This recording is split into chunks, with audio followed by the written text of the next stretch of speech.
Hello, my name is Ash, a counselor in training. This is my Relatable study podcast for individuals who need help studying for their NCE, CPCE, and other related counseling exams.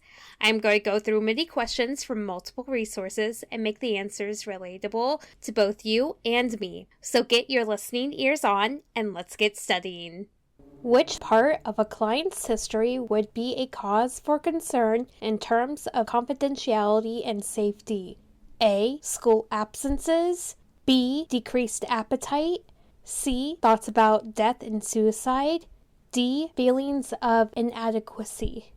Though all of these would be considered a cause for concern, the only one that strikes out would be thoughts about death and suicide, because we want to give them all the help they need and give them all the resources that we have to make sure that they make it through their thoughts about death and suicide. And these resources could include safety plans, informing parents, loved ones, friends, in a worst case scenario, sending them to a residential unit so they have more adequate care than we counselors could provide in that moment.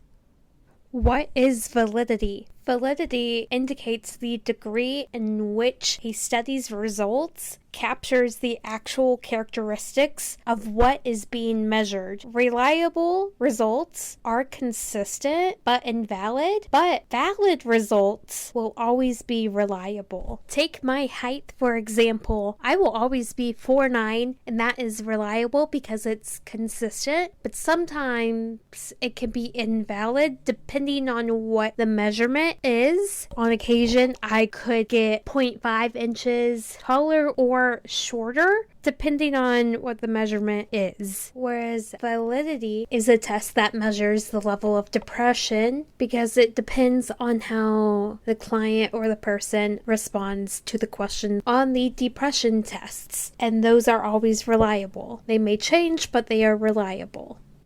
We often refer individuals as conformists. Which of these individuals would most likely conform to his or her peers?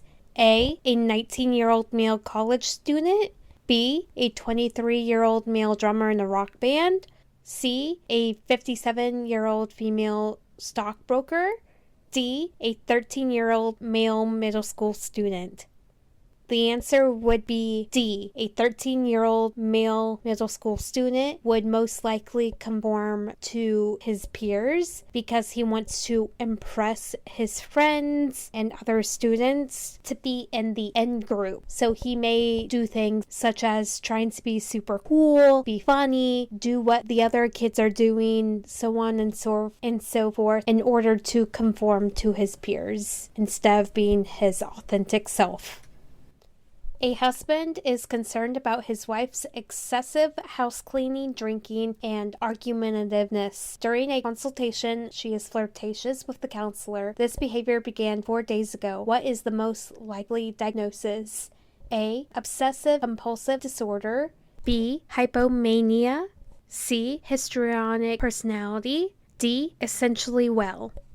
The answer is B, hypomania, because of the duration of time that the wife is experiencing the symptoms of excessive house cleaning, drinking, and argumentativeness, and it's starting 4 days ago. And there is significant distress or impairment in these areas. And hypomania falls under the bipolar 2 disorder. If I am incorrect, please let me know down in the comments. I would recommend looking over this diagnosis to reestablish your footing in bipolar 2 and hypomania, which is a specifier.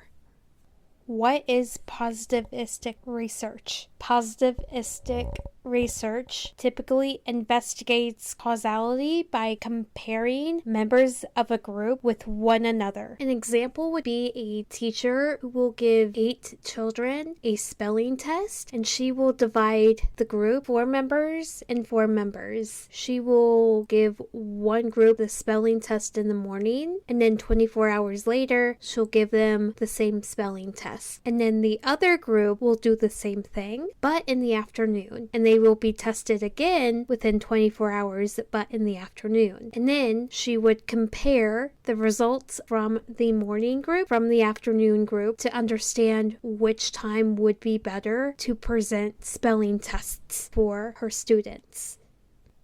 And that is all 5 questions. Thank you for listening. Keep calm and study on.